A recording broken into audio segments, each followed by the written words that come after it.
Alright, so I'm Jon Peters. I'm one of the game designers on Guild Wars 2, and this is a little bit of an underwater combat demo. I'm playing a Necromancer right now, so I'm going to start off just turn around and fighting on some land, so you can just kind of see how, just to contrast the differences, I'll just fight one creature here. So, one thing about the game, you see their skills are tied to your weapons, so, underwater, a lot of these weapons don't make sense, and what we try to do is figure out what can we do to make our underwater combat feel different and feel like it still obeys the rules of our game. So what we did is we created different underwater weapons. And what these do is let us design a whole new set of skills that make sense for underwater, taking advantage of the Z-axis, utilizing all the stuff that makes underwater combat more interesting. So that's some land combat. So you can see I'm holding an axe, and if I run into the water, one of the first things you'll see is we have this surface swimming mode, so I can just kind of swim along on the surface, minding my own business. I can pop back onto the land, and when you're ready to go underwater, you kind of just turn, and when you reach a threshold, you just kind of submerge underwater. And you can see right here my skills on my skill bar have changed over. I've got a new weapon. This is a spear that's on my back. I can pull that out, and conveniently I'm being attacked by a drake. So you can see my skills are very different underwater. I have one of the underwater weapons is a spear. That's one of the ones that the Necromancer can use. I can use it to stab this drake. He's got a couple of different skills. One where he can kind of spin around and do a big AoE attack. A big life-stealing buff that I can put on me, and then some different kind of stabs and throws. This is a way I can pull a guy to me and cripple him. I've actually now been attacked by a number of drakes, so I'm going to concentrate on fighting them for a second here. One thing that's nice about the underwater combat as well is that the creatures are different. So if I pulled these drakes out of the water, they'd be breathing fire at me, but of course you can't breathe fire underwater. So what we do is we create a scenario where underwater the creatures have very different skills. You'll see these drakes doing different swimming around and doing different kinds of attacks than you'd see them doing on land. One of the big drake attacks underwater is a big swooping spin attack that I'm about to trigger from this brood mother. I'm actually fighting a big drake boss right here. So there she goes. She's swimming off, and then she comes back, whips her tail, and you can see she stuns me. I'm low on health, so I'm going to use my healing skill. So I can now switch over to my other weapon set. This is our castery weapon set called the Trident. So under here I've got skills that create a bleeding area. I can steal life from them. I can entomb them and make them sink to the ground, so I cast this spell. So this takes a lot of advantage of our 3D stuff. We have skills that can sink the player as well as bring them back up.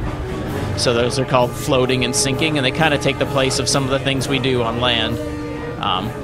So you can see the underwater environments are all very different and recognizable as underwater. All these leaves coming down, and actually as the broodmother moves, you can see her moving these tangled vines that are under the water here. This is a Necromancer skill that charges up a bunch of power. Oh, she just stunned me. Charges up a bunch of power and then sucks in and deals a bunch of damage and freezes enemies underwater. So I'm going to sink her again. This is going to take a little while because it's a boss fight. So one of the most important things, which I was going to say first, but I'll get to now that I had some creatures to deal with, is, for us, a lot of games underwater, it's a lot about breathing and breathing monitors, and there's really nothing fun about breathing. It's mostly just a tedious thing that you have to pay attention to. And so what we've done is we've kind of removed that. I'm going to pull up my hero panel. I'll try and escape this broodmother so we don't fight her the whole time. In my hero panel, you can see there's a underwater equipment piece called your aqua breather. It's your underwater breathing apparatus. So I'll pop out of the water for a second to get away from her. Oh, so yeah, see, she came up on land here, and you can see she's breathing fire, and it's like the battle has completely changed. So, so the underwater breathing apparatus allows you to breathe anytime you're underwater. So you just go under. You don't have to worry about dealing with different attacks. You don't have to worry about what's going on with whether or not you have enough breath to survive underwater. So I can just pop back under. Don't have to worry about my breath at all. So of course, when you're fighting a big creature like this, on land we have what we call the downed state, which is when you run out of life, your character is lying on the ground and can kind of fight to survive and come back. If you kill something, it'll get back. We didn't really think that it made sense to be lying on the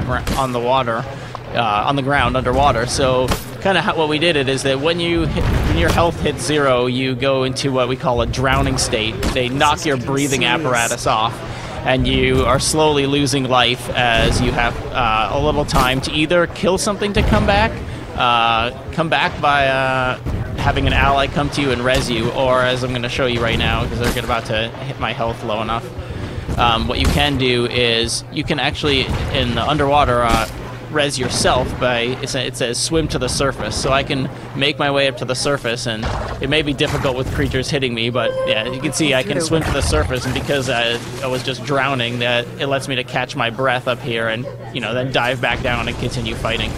So underwater is a little more forgiving in that way too. Obviously there's a lot of things you have to deal with the Z-axis, but it kind of lets us, you know, allow players to just kind of get down here and enjoy the content that we've built down there. There's a lot of underwater content in the game, especially because of the depth. It takes up a lot of space just because it's a 3D environment, and so there are places where you can literally swim down for 45 seconds, a minute, down into these deep, deep trenches in the water, and there's events going on down there, and vendors, and, you know, whole cities of different races that live under the water. So the Necromancer has his special Death Shroud ability. He also has this ability underwater, and he can use it to do this, to kind of perform as kind of a secondary health bar to make him more durable, as well as just give him access to some different skills. So he kind of gets a lot of the mechanics that the professions have, they share in their underwater counterparts, so that you kind of don't have to relearn the profession. We didn't want it to feel like it was a completely different game, but at the same time we want you to feel like, you know, there's a reason to be underwater and there's something different about it.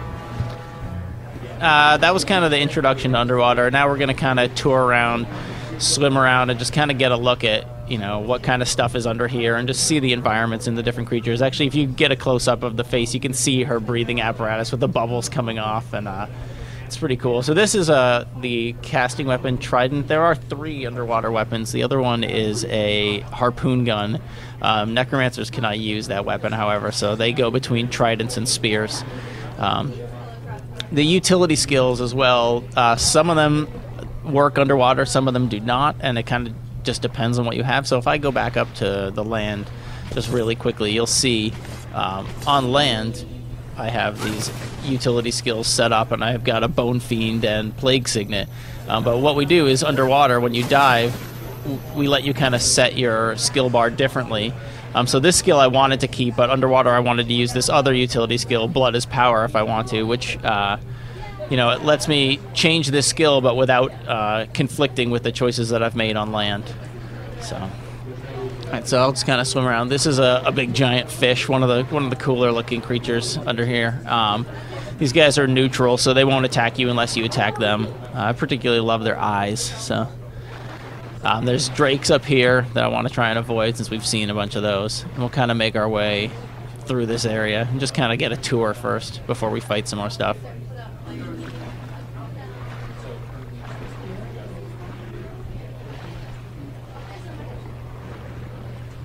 Yeah, so you can see seaweed and stuff moving as stuff swims by it. Then I think I showed that when you do pass underwater, or when you do come out of the water, you get this splash screen effect to kind of show you that you've come out, and then the water fades away and drips off. And similarly, when you go in, there's that first bubbles. So I'm going to cut over this area, and I think there's a little thing I can swim, a little cave I can swim through. Let me look at the map and send us over there. Yeah, it's right through here. So I'm just going to head over here and swim through this cave a little bit so you can see some of that area. And this is the area right outside of Lion's Arch, which is the big central city in the game. So you might be able to catch a glimpse of that as well.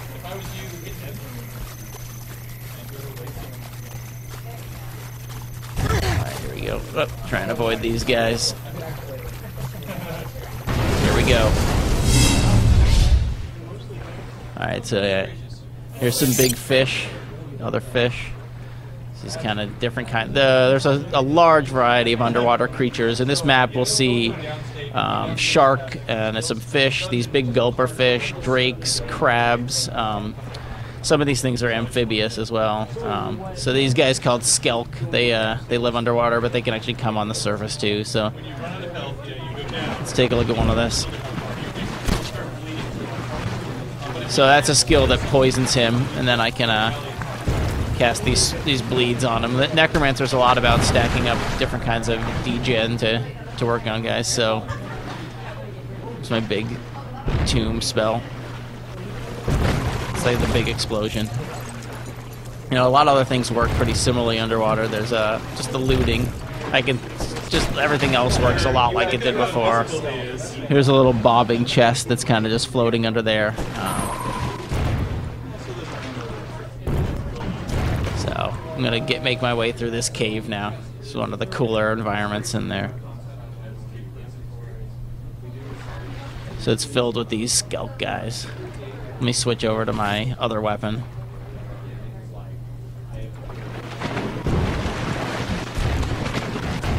So for him, the spear, he uses a little bit like a short-range thrown weapon, just because, you know, necromancers aren't necessarily about hitting people with stuff. So he has he imbues kind of some of his magic into it. So he has a special barbed spear that he can throw and cause bleeding, or this crippling spear that he throws that will pull the guy towards him when he throws it, and then cripple the guy so that he can keep him nearby. So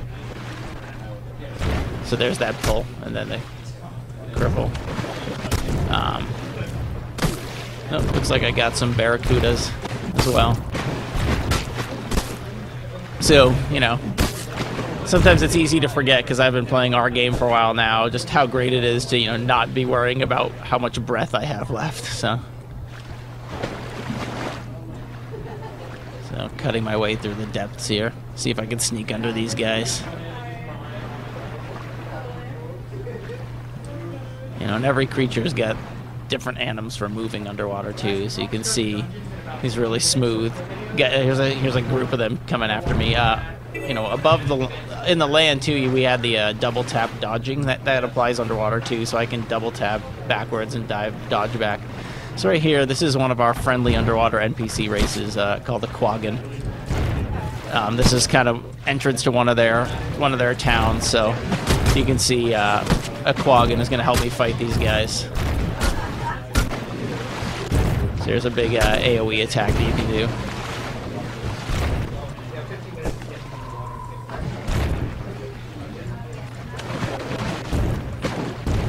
So there are dynamic events under here as well as things that you can do to complete for scouts. I just happen to not have bumped into one yet. So this is a Quaggan architecture and kind of heading into one of their little villages. You can kind of see. This will open up into a village, and then I think the big lake that's behind there. So these are their homes, which you can take a peek in there. Oh, that's actually some eggs, I guess. This is a Quaggan home, so you can kind of get in one of their houses, swim around.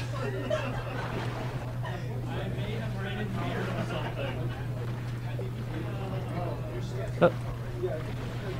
So here's a named guy. Let's see if he's gonna. Oh, swam off. There you go.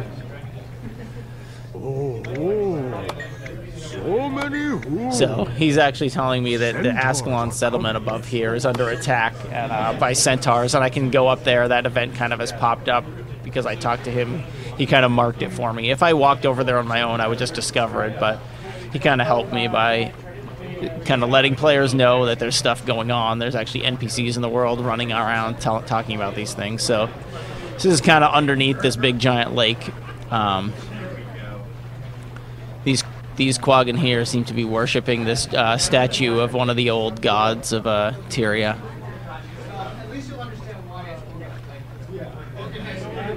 So I'm going to try and get to... In the middle of this lake, there's a pirate island where I can kind of fight some pirates underwater, so I'll make my way over there.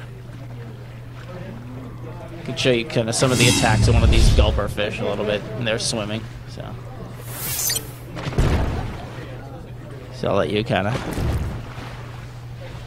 So he's kind of, his special abilities, he's got a big chomp that steals life from you, and then he'll regenerate himself. So you want to kind of try and keep him from doing that. I've actually failed already, just because he happened to have used it already, but I'll just fight a little now. Switch over to my casting weapon.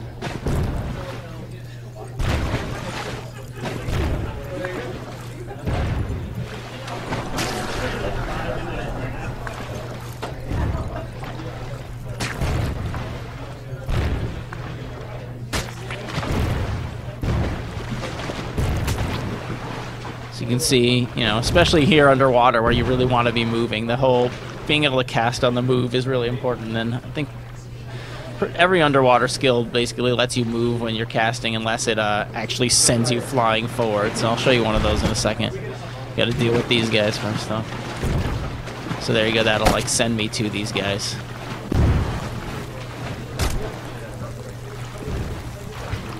Once you kind of dart through the water.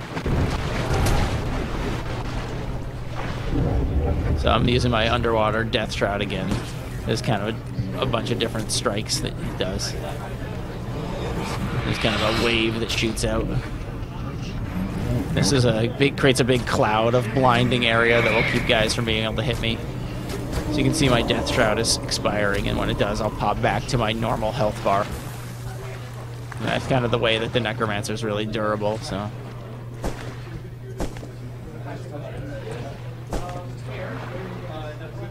Alright. So I'll show you that darting skill. You can see the icon for it here. It's this current... Oh, hang on. There's a guy right in my face again.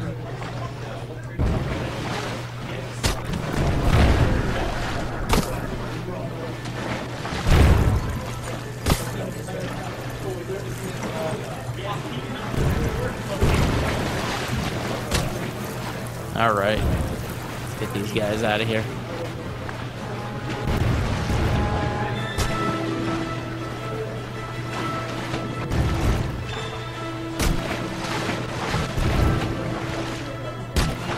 A lot of it is about taking advantage of your height, so being able to push guys down, push them up is really important to us here. Just trying to get, you know, underwater to feel like a game that I want to play, a place where I want to explore was really important to us. So, yeah, so I'm going to head back up onto the land to fight these pirates. Assume I can get away from all the stuff that's chasing me. So you can actually see this bottom of this ship is one of their bases.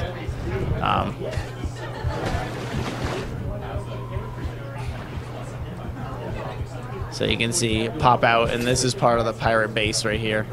This is their little homestead. Oh, got that guy still on me. So you can see I'm gonna try and pull him onto the land with me. So these pirates have these big giant turrets that guard their area. So if you come too close, you can see the cannon fires at me. So need to get out of here. So one of the things about swimming on the surface is it's dangerous because you don't have any skills available to you, so kind of encourages you to go underwater if you want to try and heal or anything like that. So here I am up against these pirates. Finish off this area a little bit. Maybe summon some minions. This will probably not go well since I'm fighting 4 pirates, but we'll find out. Oh, that knocked me down into the water there. So yeah, that's our down state on land. You can see if you manage to kill someone from this state, you're able to... Oh, they threw me into the water, actually. So they try and get out of here. But I think I'm not going to make it. So you can see the pirates followed me in, and they're actually attacking me with their underwater attacks. I was defeated. So the nice thing is, in our game, you can just pull up the map and return to a waypoint, you know, nearby. So here's another one. I can actually, this is an underwater one, or I can pull up to this one that's right across from their island. Oh. Yep, so that was our underwater demo for Guild Wars 2. Hope you enjoyed it. Thanks.